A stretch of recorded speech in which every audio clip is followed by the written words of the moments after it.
Well, welcome back. It's night 9. It's actually not night yet. I just sounded like I was 5.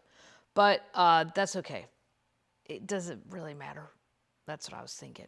And this is hard for me to set up, so I can do it when I feel like I can do it.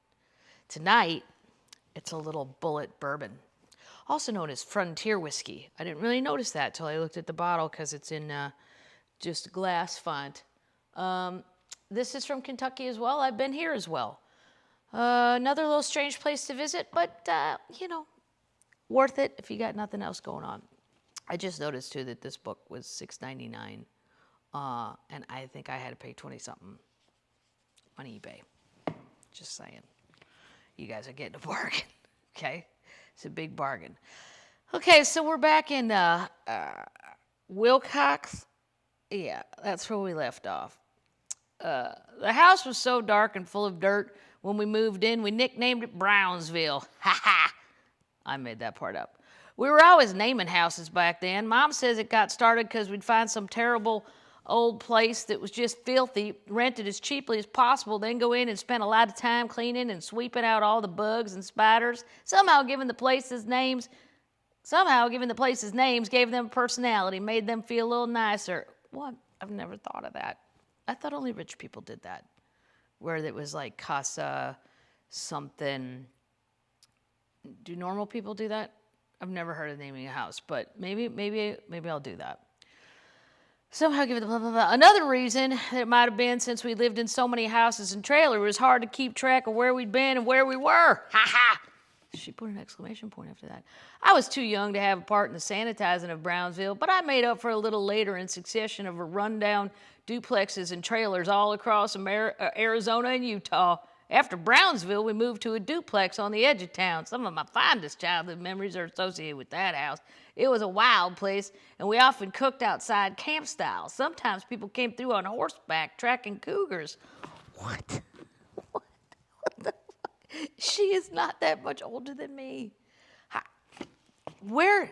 I guess this wasn't going on in St. Louis. There were not people, or even the Ozarks. I didn't see anybody on a horse tracking a cougar that had been after someone's cattle. If riders came through at night, they'd be carrying lanterns and warning people to stay inside. This is like she lived during the show The Turn on AMC. Who had all this? Oh, no, look. That's the back page. This is not going well. If riders came through at night, they'd be carrying lanterns and warning people to stay inside. Man, the air would just be electric with danger, and I loved every minute of it.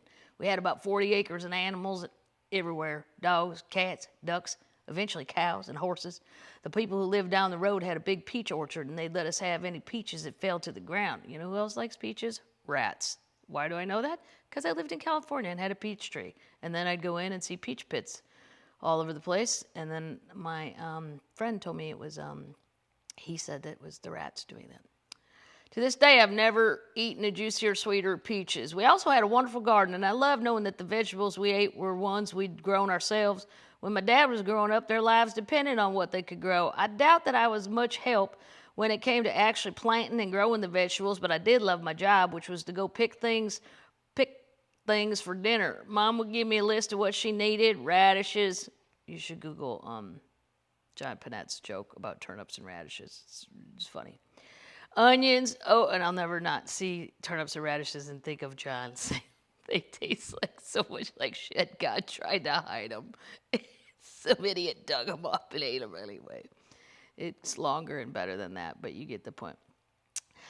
Okra and squash, and I'd run out after them. I have a big garden now, but it's far away from the house, and it feels impersonal to me. It seems that gardens ought to be right outside the kitchen door, except for the fact that gardens attract other animals, and maybe we don't want them right outside the door. I'm just saying there's two ways to look at that.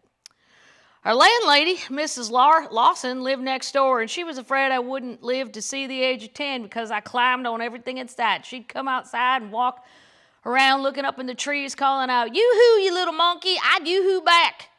But she could never spot me. I loved that feeling of blending into the trees and watching things going on around me like I was part of a landscape. I still feel that feeling of blending in with things, and that's what's gotten me into trouble more than once. Most recognizable artists don't tend to hang out in public places alone, since it's sure something crazy might gonna hassle them. Not me. I love to hang out. And it's not like when I hid in the trees from Mrs. Lawson. Now if I yoo-hoo back to someone, the story lands in the tabloids. Well, yeah, that's probably what's going to happen if you're as famous as she was and you're yoo-hooing at a bar. That alone is going to attract some attention. And then they're going to go, oh, I think I recognize that lady. And then they're going to hear you talk, and then they're going to go, I think that's Tanya Tucker, at least in some cities. Birthdays were always important at our house, and I still celebrate mine as if it were a national holiday. I remember one in particular from my early childhood. On my 5th birthday, my parents gave me a big party and a present that they gave me a new place to put all my excess energy. I can still remember having on a new red dress, and all my friends were over eating cake my mother made when Daddy came around the house side of the house with Pretty Boy, my first Shetland pony. Well, that's a pretty good gift. Dad, of course, had named him for his childhood hero. That was the beginning of a lifelong love of horses. Pretty Boy taught me that very important lessons about animals. They aren't toys. Nope, they're not.